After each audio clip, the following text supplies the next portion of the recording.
Welcome back to In the Shadows of Utopia. This is Lachlan Peters, and I've got another very special bonus episode to share with you today.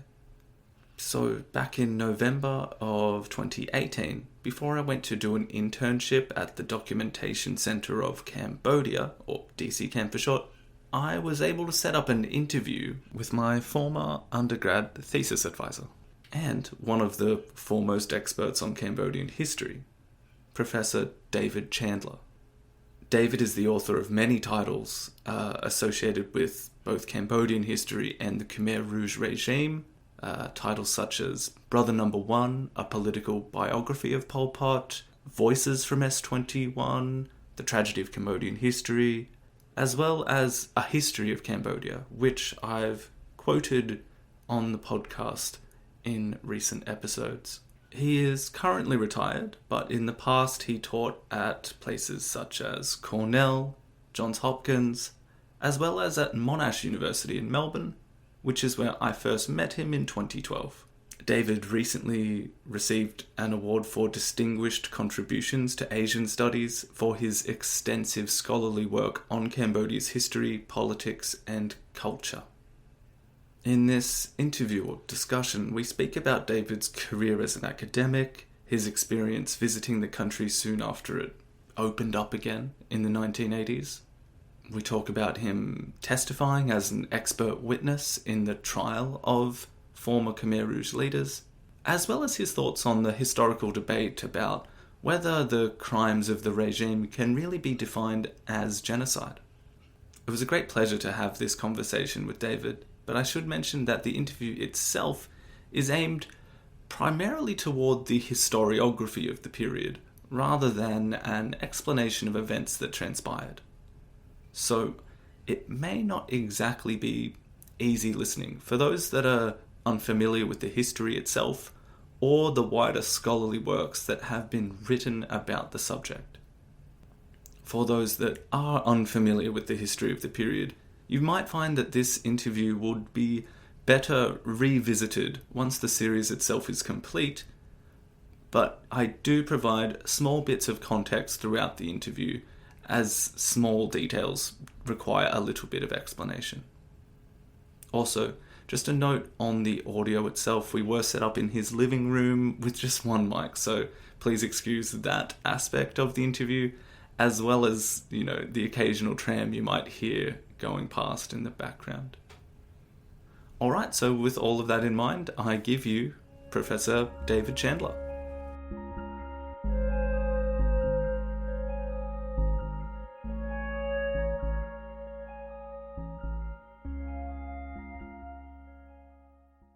Alright, so in the introduction to the show, I will have given the audience an idea of how you've become considered one of the eminent historians of Cambodia and the democratic Kampuchea regime.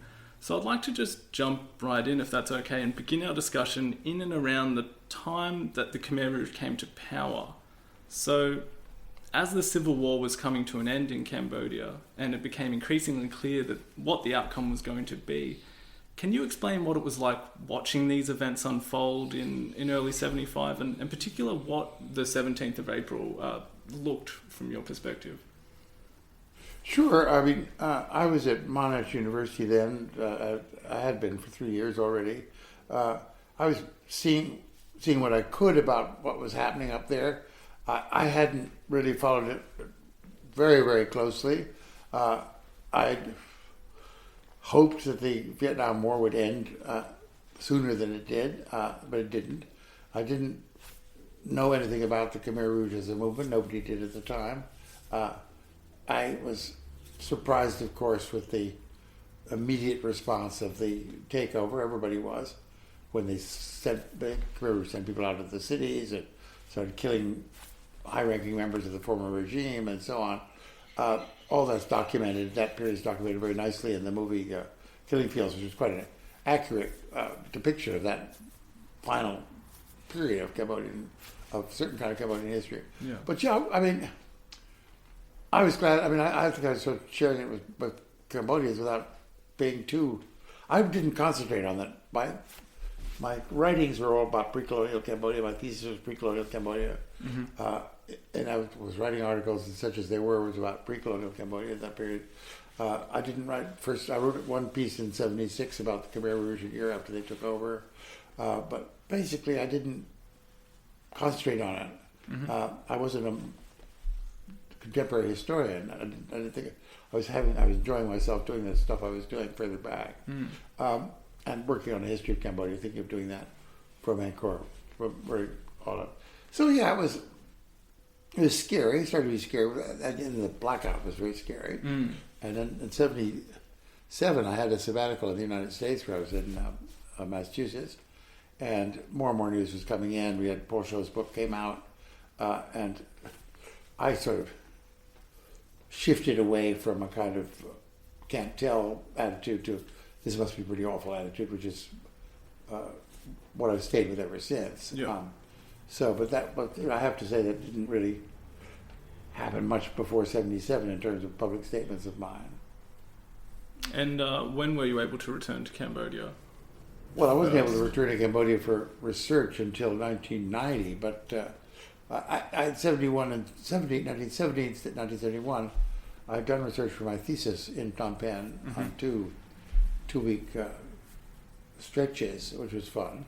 So I was allowed back in for that, and I could have stayed longer, but my family was in Bangkok, and I didn't want to stay longer. But in '81, following a conference in Chiang Mai sponsored by the Social Science Research Council in America, a conference on the Khmer Rouge that later led to a book called Revolution and Its Aftermath in Cambodia, published at Yale Southeast Asia Program.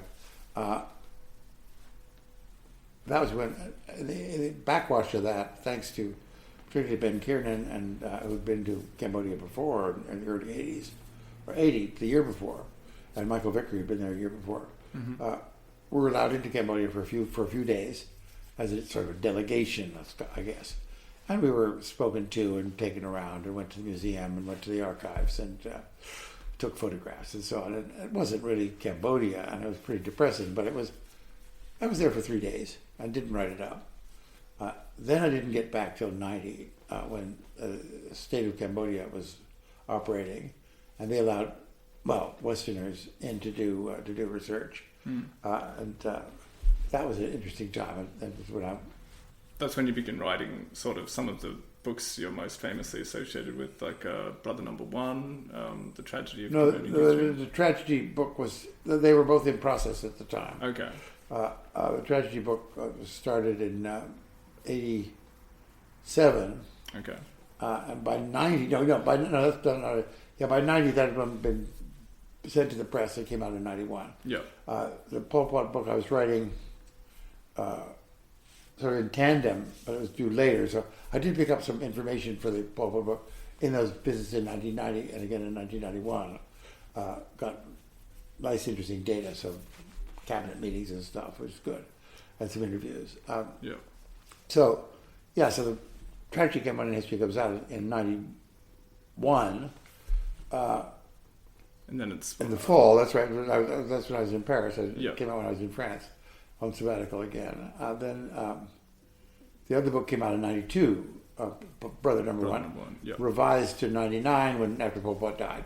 So 2 editions to that. And Voices from S21, was that 97?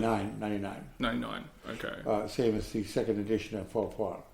So of the Brother Number One book. Yeah. So and for the Brother Number One book, I was excited. I did a lot of research in Canada, in Montreal. There are a lot of Cambodians up there, and down in California, I talked to a lot of Cambodian expats, and I did interviews in Cambodia itself and in France, a lot in France. It was a wonderful time banging around in '86, '7, '8, '9. Yeah. Banging around those countries on 2-3 week stretches to do interviews, and that was terrific. But I really enjoyed that, and I think those interviews have held up because they were quite. I mean, '86, '7, '8. It's only 10 years after the Khmer Rouge, if that's what you want to talk about. But also, it was people who could still. This was 32 years ago, who could still remember not only the scenic era, but before that, who could remember the 40s and 50s in Cambodia. Very interesting people I spoke to. So that was enabled me to write political history of the post-war period of Cambodia, which nobody had done before. It just happened not to have done before. Yeah. And I was very happy with that, with the interviews that I got. Following this, I just wanted to pull David back slightly, just to touch again on that visit to Phnom Penh in 1981. Here, he begins speaking about Ben Kiernan, who at the time had, until recently, been a student of David's back in Melbourne. The conference that he speaks about in Chiang Mai, that brought together a handful of scholars who were writing about the recently defunct regime, and this conference and the papers that were written for it was later turned into a book. Historians such as Michael Vickery and Serge Thion were present, and although discussions of these somewhat controversial scholars didn't actually make it into the final cut of this interview, it is this small delegation, as David puts it, that were invited back into the country.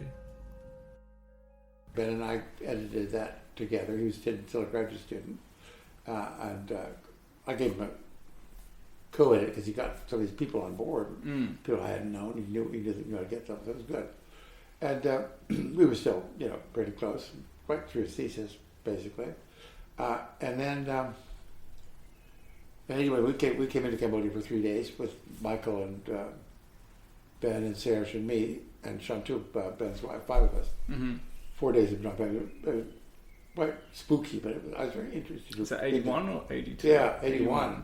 And there was still no money blowing around in the street. And, the city was very, very strange. The hotel was pretty awful and so on. But it was just a glimpse. 3 days. Oh yeah, just 3 days. And I imagine that was a glimpse of what was beginning to be PRK. Were you sort of led around, or were you free to? Yeah, pretty much. But they took you to the museum. Mm-hmm. Yeah. What was the? Nothing happened in the museum. Nothing was stolen. Nothing was damaged. It was just locked. Oh no, I mean sorry, the Tuol Sleng. We went to Tuol Sleng. And, it was just had opened, pretty much, and we saw piles of stuff and junk. It hadn't been organized. The archives hadn't been organized yet. But that was pretty depressing. But what there was at that time, and there was a solid silver head of Pol Pot. You're right. And guess where that went?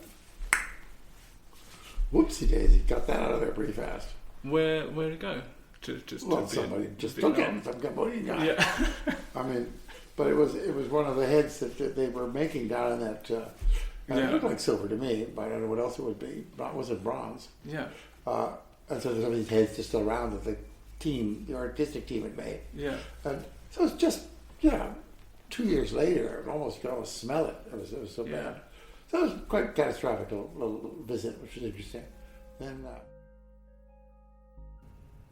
after speaking about actually going to S21 at such an early stage, I wanted to ask David about the place that this prison now holds in the overall perception of the Khmer Rouge regime. As the high school turned prison turned museum in Phnom Penh is now utterly synonymous with the Cambodian nightmare, I asked David, considering his book, Voices from S21, how valuable the prison is as a resource for studying the Democratic Kampuchea government and what the future of academic work might look like on this topic. Just for reference, Doik, the person Chandler refers to as talkative, is the revolutionary alias of Kankek Iv, the former chief of the prison who was tried by the Khmer Rouge Tribunal in 2009. Oh, I think it was enormous documentary evidence for one of the ruling sets of behavior of the DK government, which was to eliminate enemies of the state, eliminate traitors who are plotting against the state. Documentation, a lot of it is not factually true, a lot of it is just made up. So there's a masses of documentation to show you how the regime thought about itself and how it thought it should behave and who it thought it should go after it. Now, it's the documentation that makes the place so interesting. And There's also other documents as well as the confessions, and there's also extraordinary testimony at his trial and at his other interviews he conducted beforehand with journalists and so on. It's a very rich source of way to get into the Khmer Rouge regime, because Duke himself is very talkative, and the other guys aren't. They're either evasive or cowardly, like his opponent, or just blank, like Nunchia. Just don't want to talk that much about it, because, I think he just sits there thinking, victory's justice. If I'd won, I would have done something else. So, yeah, it's. So does that mean there's more of a practical kind of... I don't think there's much more that can be done with it. I mean, there is a book now coming out. I mean, not a book, a thesis being written by this French scholar I mentioned before, Anne Poré, who had ran a blog all the way through the tribunal, and she was a journalist before on Cambodia, and so on. Very bright, intense, committed person, fluent in Khmer and so on. And she's doing a book, which I think would be fascinating, of the actual life inside the prison of the people who lived there, and who they were and what they did. And she just sent me a first chapter in draft, which is, you edited all this out, that is how the place was founded, how it was organized, who the people were, and why it was organized that way, where they came from. Fascinating. So, I'm not claiming that my book is the only thing that should be written, but I don't think that other scholars are going to go into that archive. They can't go in there looking for facts, because they're not going to find them. Or they'll find some and they won't. As Steve said at one point, some of the things sound true, but you can't. They don't have corroboration. They may not be true. And other things are completely cuckoo, like Vietnamese digging tunnels all over Phnom Penh. I mean, well, where are the tunnels? Who'd you send? Did you send them out to look for the tunnels? No, they wanted the person to confess this and then send it up to the headquarters. But no, there weren't any tunnels. So you can't use that as that's what I first thought. You could use it as a documentary history of opposition to the regime. Couldn't use it as that at all, because some of these people were falsely charged, but some of them were obviously traitors to Pol Pot. And that's his government, so he could decide who's a traitor. Doesn't mean that they're heroes or not. If they're traitors to his regime, they're people who tried to betray him. So there were some. But those stuff, they're not going to be reread by anybody, I don't think. So I think that's done. And I think I don't know that much more work is going to be done on the Khmer Rouge period at all. This is, again, an issue of academic life. There are people, there's no jobs available for people who specialize in China and Cambodia, or very few. It's not. Once you've done the biographies, once the books on the trial, some of them are quite interesting, but books about the Khmer Rouge, I'd welcome them, but I don't think they're going to happen. And certainly not another one on S21, I don't think, except for Anne Law's book. So, I mean, you're sitting at a kind of a... And books are sort of disappearing anyway, as you know. Yeah. The kids don't read, the publishers don't publish, it's a different world than it was 20 years ago. So there's not going to be more... So I don't think there'll be more books on the Khmer Rouge or fresh studies of it. I think the kind of work that DC Camp is doing about keeping awareness going, having museums opening up, having education programs. I just got a new thing just came in the other day about they're doing short histories of other mass killings. They're trying to call it mass killings, actually, not genocide. And I'm going to edit that a little bit, but I'm sure it's going to be fine. That's all to the good, but it's not the same thing as more academic work. Okay. Just to sort of bring it slightly more contemporary, sure. In the last decade or so, the Khmer Rouge Tribunal set up, actively began prosecuting surviving members of the regime. Now, in this time, you've provided testimony as an expert witness in 2 separate trials. The first was Case 001 against Doik. That was 2009. And you came back in 2012 in Case 002. against the surviving leaders, which at the time was Nguyen Che, Yang Siri, and Khieu Samphan. So I'd love to get an impression of your experience testifying at the trial as an expert witness, as well as some of your ideas about the court in general. So first of all, I'd like to have you react to something that another prominent historian of Cambodia, Stephen Heder, said when he testified at the trial in 2013. So he was being cross-examined. Very cagey testimony. Oh, yes, wow. yeah, Very, really. The footage of that is very interesting. Yeah. No, go ahead. So he's being cross-examined by the defence team of Nguyen Che, and Mr. Heder was asked why he was appearing at the trial as a witness rather than an expert witness, and here's just a part of what he said. So he said, "Most academics do not expose themselves to the situation where they express themselves to the record in a question and answer session. There is a process by which academics publish, reread their work. They run it by a friendly group of peers, and then they submit to a peer-reviewed journal. This is the right format for an academic to express him or herself, not in this question and answer format." So what do you make of that statement, and how do you reflect on your own experience at the tribunal in regards to this process of having academic works examined in a court format? Well, yeah, I mean, I was just being spoken to at both those trials about my expertise. The first time it was not being called into question.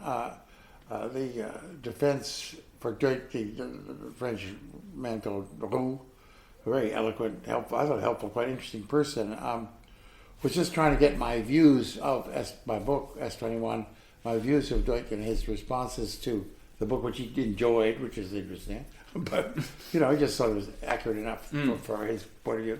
So I thought that was very, I enjoyed that session. I'd never been in, my daughter lives in New York, was amazed I'd never been in court before, but of course I've never been in court before. I'm a law-abiding citizen. That one was quite short, was it? Was that only one day. One day. And so it was a very fruitful day, and I enjoyed it. And so I didn't feel that a question and answer format was drawing on my work. That was the point. My published work. Different with Steve Heder is a lot of his work is unpublished, and he also had worked very closely with the court itself, doing research that was not published. So he wasn't being able to talk about that. He was able to talk I'm not sure how it worked out, because he wasn't really a survival witness of the Khmer Rouge like the others. No, I think they picked him on. I guess he was there as a journalist. He wasn't going to let them lead him down some path. And funny, he was a funny testimony. He worked very hard at the trial. Worked like 10, 12 hours a day for months with testimony and reading stuff and gathering stuff and going. He's a brilliant scholar and a wonderful, committed to Cambodia. But yeah, I mean, the question and answer was, if it's about your published work, I think it's okay. But what he meant, it was about unpublished work or what you think. I think it's right. He doesn't advance the academic cause very much, because you're working on how do you defend yourself against charges about unpublished work, which they, or personal items in your biography or something. The second time, when I was there for 5 days on the trial of the number 2 with the Nguyen Che, Yang Siri, and Khieu Samphan, that was different, because there's a real prosecution coming out very strong, saying, now we're going to hear an historian of the Khmer Rouge period. I gave a chronological kind of sketch of what the history had been like, and what had happened, and what had caused various things on. And then I was attacked by the defense, the effective defense of Yang Siri was the competent one. The other two defenses were not very. I didn't think they were doing a very good job. But anyway, the Carnivas is a firebrand American lawyer who was.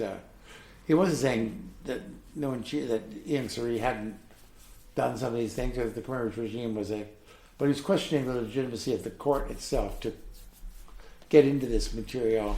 And I think it's very effective attacks all the time. Not coming from he wasn't defending Hun Sen or that, but he was just saying, this is all a biased, which it was, of course.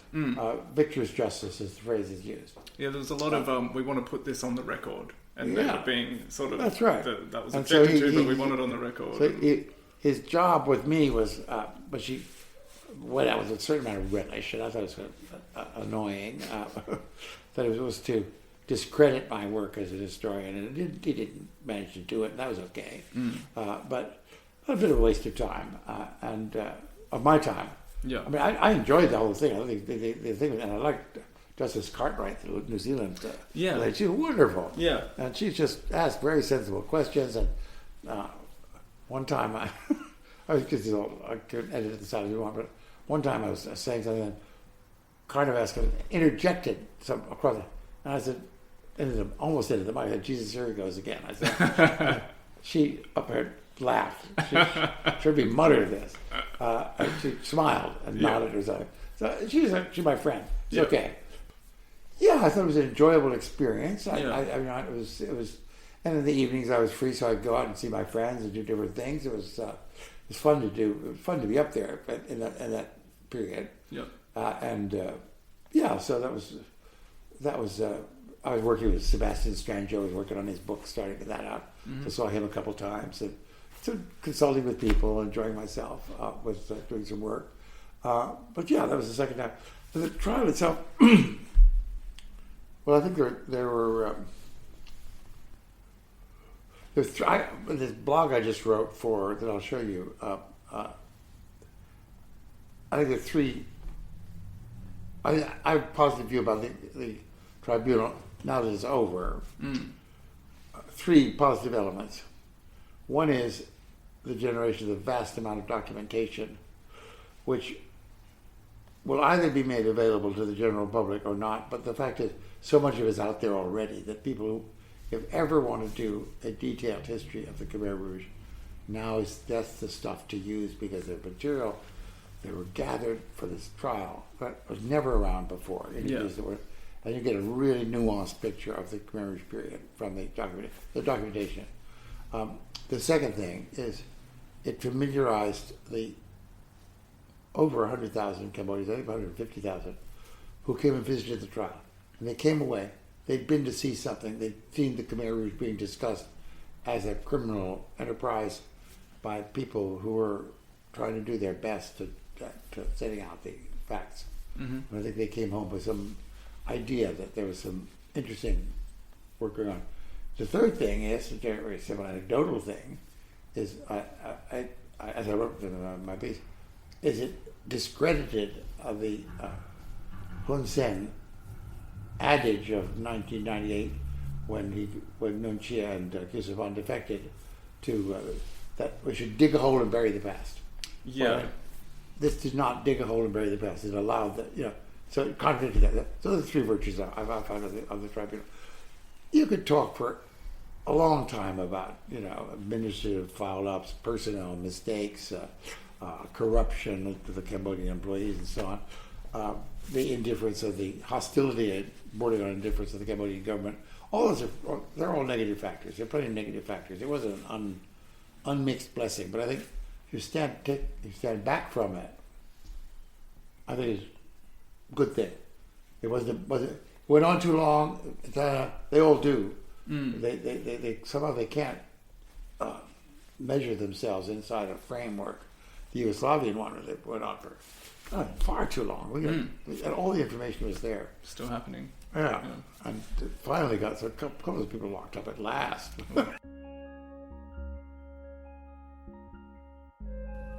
Next, I bring up what was, and perhaps still is, one of the bigger points of contention in the histories written about Cambodia.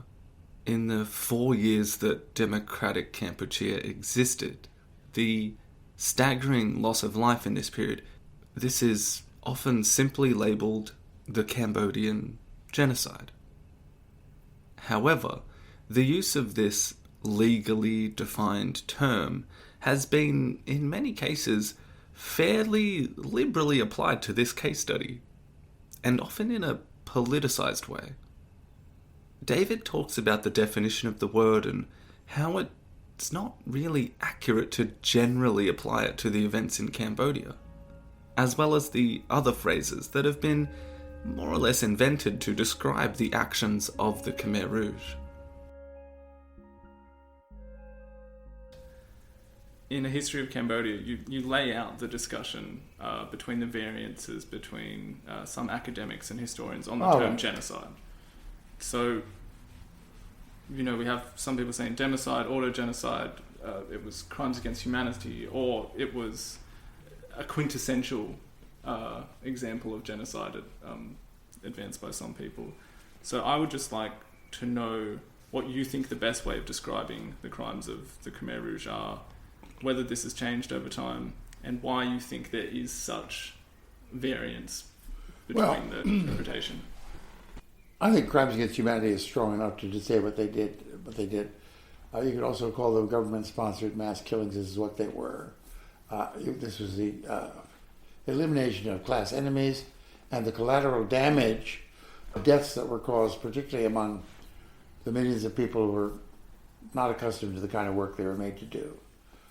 And this would be parallel with the Great Leap Forward in China, where people who just didn't know how to grow their own food, didn't know how to, and were overworked by the regime. So, genocide, by the UN definition, requires the elimination in whole or in part of a group of people with ethnic identity. Now, since almost 90%, I could guess the percentage, I'm not sure, of the victims since they're only, since Cambodia is 85% ethnic Khmer, there's the Cham underneath, and also the Vietnamese and the Chinese and so on. It's about that same proportion of the victims of the Khmer Rouge regime, which didn't spare anybody. They did not kill Chinese, or not kill Cham, or not kill. They didn't pick out, no, we're not going to do anything to you. Killed about the same proportion as the demography of the country in those days. 85% Khmer, ethnic Khmer. So then you have the Jean-Luc Couture, this trendy journalist, quite a good writer, done lots and lots of books, 3-volume biography of de Gaulle and so on, a very energetic guy. So he invents this term, auto-genocide. Well, what's that mean? Doesn't mean anything. But they're interesting because it means suicide. And you can't say that the Cambodian DK government intended to eliminate in whole or in part the Cambodian ethnic. No, they wanted more people. No, there's no evidence that they wanted to. And I'll tell you another example I use when I give lectures on this was what it reminded me of. My daughter in America, she's fine, she has a nice office job, but she's lived in New York for years, and she's been in a 7-Eleven hold-up at least one, only one, but they keep quiet and nothing will happen. And don't lunge, don't shout, don't get on your phone. That's what the Khmer Rouge said. We're here doing a job. Mm-hmm. You just go about your business. You just get quiet.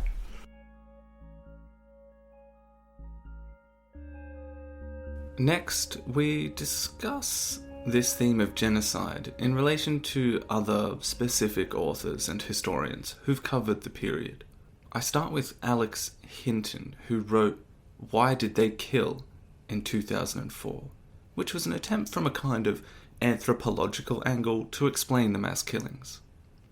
Eventually we talk about the theories of Ben Kiernan in relation to this. The blue scarves that I mention is picked up from Ben Kiernan's book, The Pol Pot Regime, where he basically posits that a group of Khmer that were marked for execution were given these blue scarves, or kramar, as well as Steve Hedder's review of this book, which sort of debunked that particular story. We also speak specifically about the treatment of the Cham Muslim minority and the Vietnamese during the Democratic Kampuchea period, including Cambodian author Isa Osman's exaggerated statistics that were exposed during the Khmer Rouge Tribunal. and the wider reasons behind why the term genocide is used in this context. It should also be mentioned that I conducted this interview the day before the final judgment in case 002/2 against the surviving leaders of the Khmer Rouge, Nonchair and Khieu Samphan.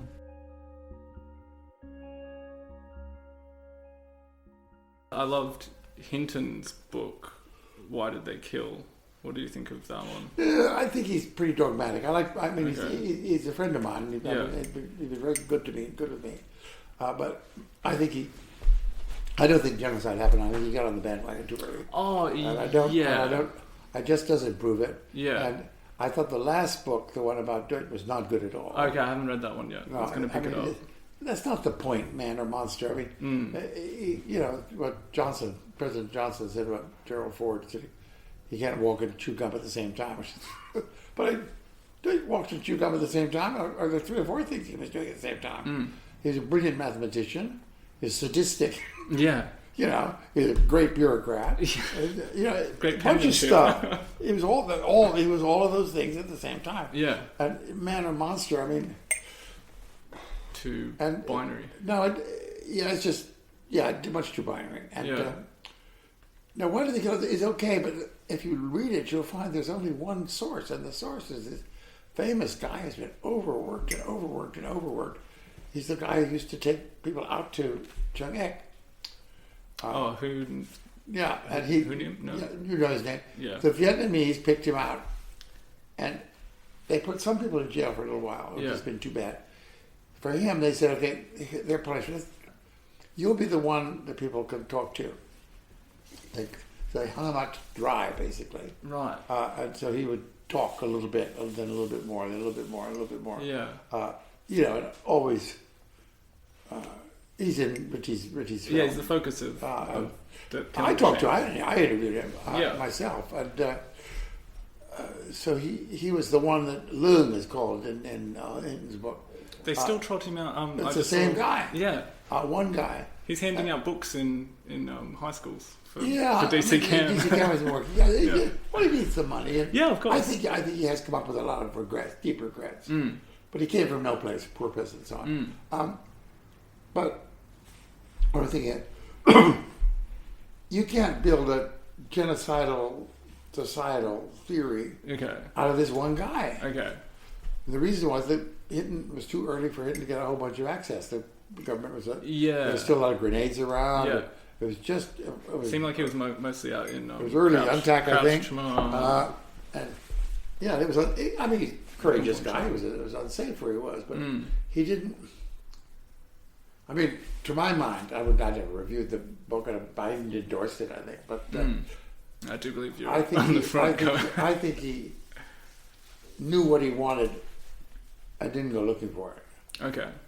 He made a decision that this is what it was, and there was a certain amount of small politics of this was the bandwagon to get onto. The genocide bandwagon is what he climbed on. Yeah, he stretched the definition almost. The third page. He just twist the definition out of shape. What if it's this? And that's how we're going to talk about it. What if it's not the UN definition? Well, then it's not the definition. Okay. I mean, when is a shoe not a shoe? Well, it's a sock. Well, that's not the shoe, is it? Yeah.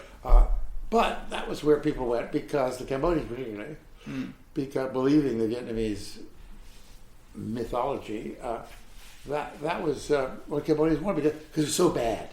When something BAD happens, it's that BAD. It's got to be genocide because that's all the BAD there is. No, there's lots of other BADs, and a lot of them actually turned to be quite closely linked to communism, but not all of them. Another one that's very closely linked is the Indonesian massacres of 65-6, where communism. This is, of course, I taught in America for several years. Government-sponsored mass killings in ages since World War II. Mouthful. I did about 15 students. Had a really good time with it. Did Vietnamese land reforms, Greatly Forward, Khmer Rouge, and the Indonesian killings. Yeah. The Indonesian ones don't get mentioned too often.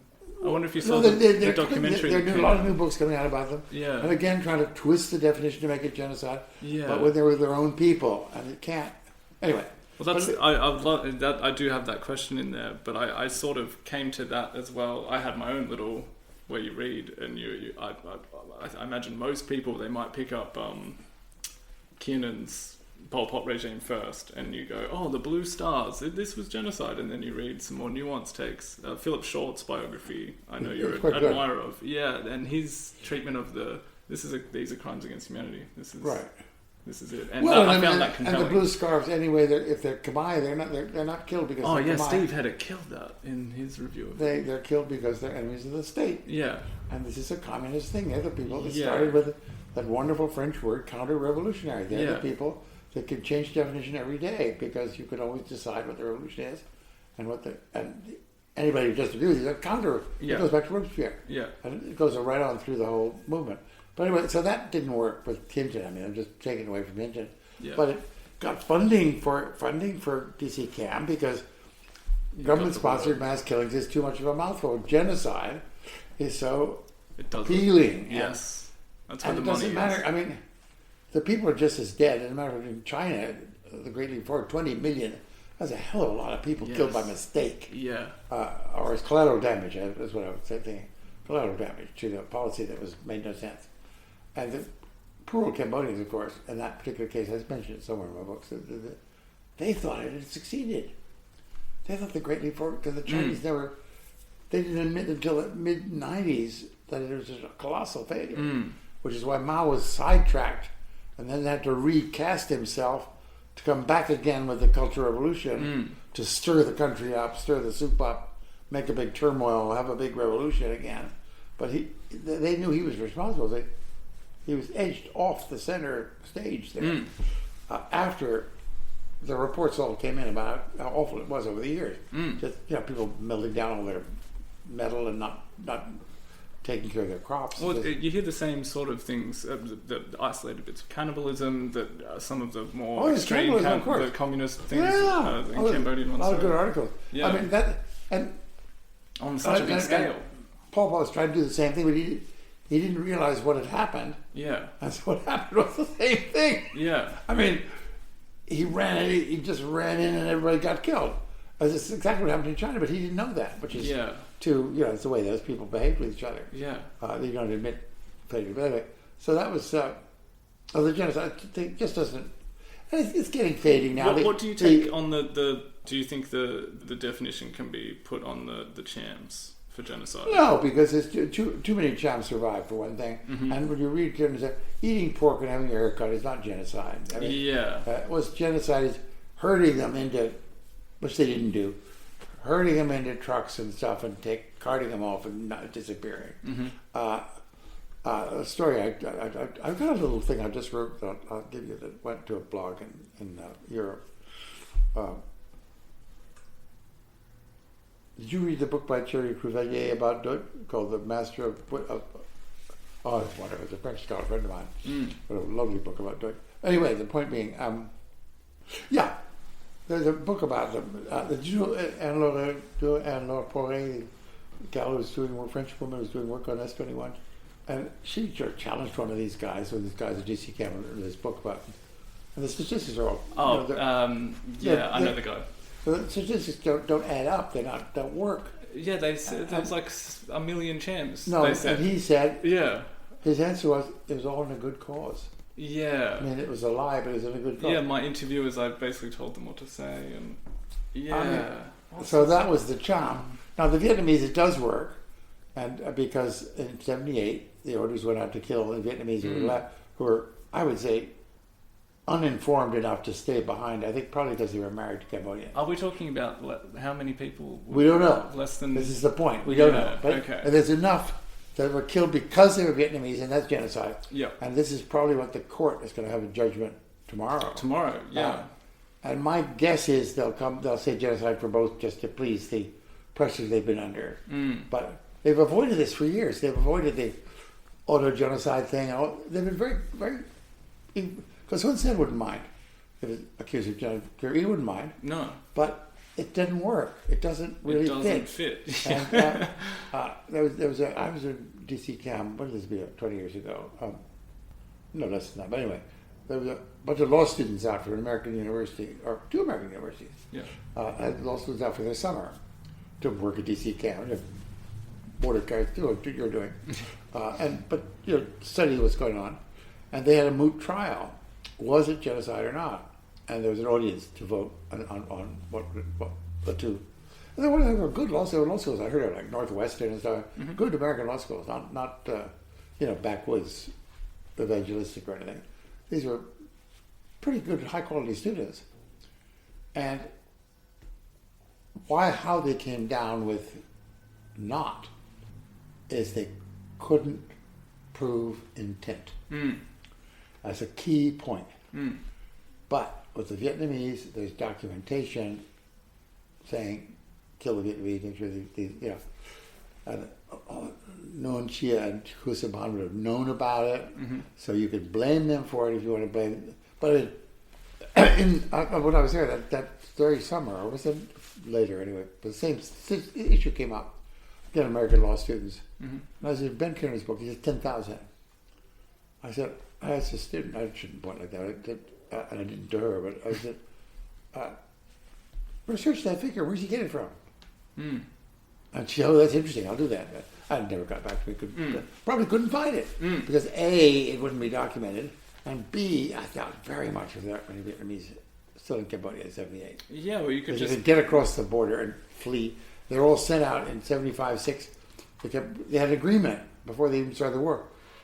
The Vietnamese in Vietnam, South Vietnam, just become communist, come home. Yeah. And they said, okay, we don't know what's going to happen here, but we'll come home. And most of them left. They just left. And a lot of them came back. And Lon Nol had been killing them as well. He killed them in 70, 71, but a lot more in the countryside. They just, so very few left behind. Yeah. And those were ones who were picked on. And Khmer Krom, there's a Khmer Krom that they killed on too. They were sort of objectively Vietnamese. But that's genocide. So that worked out. And my friend Sherry's just been writing me about this. He said it was just the hubris of some of the international lawyers didn't want to participate in this thing without having a little bit of a genocide button in their lapel. Right. What do you mean it wasn't genocide? You didn't do your homework. It's called the Cambodian Genocide, right? No, it's called the Cambodian Genocide. And so I mean, it doesn't really matter that much. But I still think I'm right, which is always good to think that. I mean, I just on the intent issue. Yeah. And also because I don't think actually that genocide is the very worst thing that can happen. The very worst thing that can happen is any of those things are all the very worst that can happen as soon as they start. Yeah. You have genocide in Yugoslavia, former Yugoslavia. You have it in Rwanda. You have it in Southwest Africa, the Germans in 1914, where they were trying to wipe out some tribe. A lot of stuff. It exists. Yeah. And that's over here. That's when they do that. Then you have going after all your own people, which is China and Vietnam and Russia and Indonesia. The four that I taught. I mean, there are probably other ones you could find that would work out. But mass killing of your own people for some cause, or just to wipe them out because they're in the way of what you want to do. That's what happened. A lot of people were died by accident. They just faded, or they had their diseases or whatever. But so I think it's mass crime against humanity, of thoughtlessness, of immense proportions. Nobody seemed to care very much that all these people were dying. Nobody seemed to mind that was happening, and none of the people in charge expressed any regrets at all that stuff happening. The closest you get is excuse upon saying you didn't know about it, which is crap. Of course you knew about it. But genocide, it's a very appealing term to use for people to use, or to choose to use, but decide to use when something very BAD has happened. Very bad, or bad, as kids say sometimes, very bad. And why can't it be, the Cambodians say, why can't it be genocide? It's just as bad as the other. There's hundreds of thousands of dead people. The government's connected to it. Hitler, Pol Pot, Nazi, but they don't think those things through. But sticking to the definition, I don't think is doing any harm to anybody, and it's certainly not disrespecting in any sense at all the victims of the Khmer Rouge. It's not making them less meaningful or whatever. But if you decide to go the genocide route, and it means changing the definition of the term to suit yourself. And you can't do that. I mean, I think the man who did it, I forget his name, the famous lawyer who invented the term. It's eluding me at the moment. You know what I mean? Yeah. If he were still alive, he could, I should probably, but he did try to change it. Back in the 1940s, they tried to put through the UN that if the political elimination event, the Russians who had, in the meantime, won World War II, which they did, or won Europe in Europe by defeating the German army, refused for obvious reasons because they'd done that, and they were not going to do that. So it was not admitted, and so some people drag it out. But he originally intended, but it didn't happen. So what happened was what he wanted to do, but it wasn't. It wasn't become a law. It didn't become No, it didn't go through the UN. Yeah. So, I mean, I think that's all. The thunder lightning stopped. People aren't going to be excited about it anymore. But be interesting what they come out. The court comes up with when they come with their judgment tomorrow.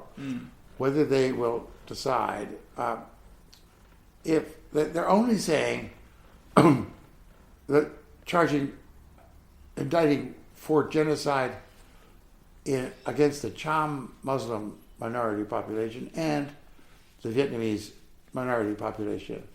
Now they have several choices. One is to say genocide didn't occur in either of those places, in one of those places, in both of those places, none, all, or some kind of thing.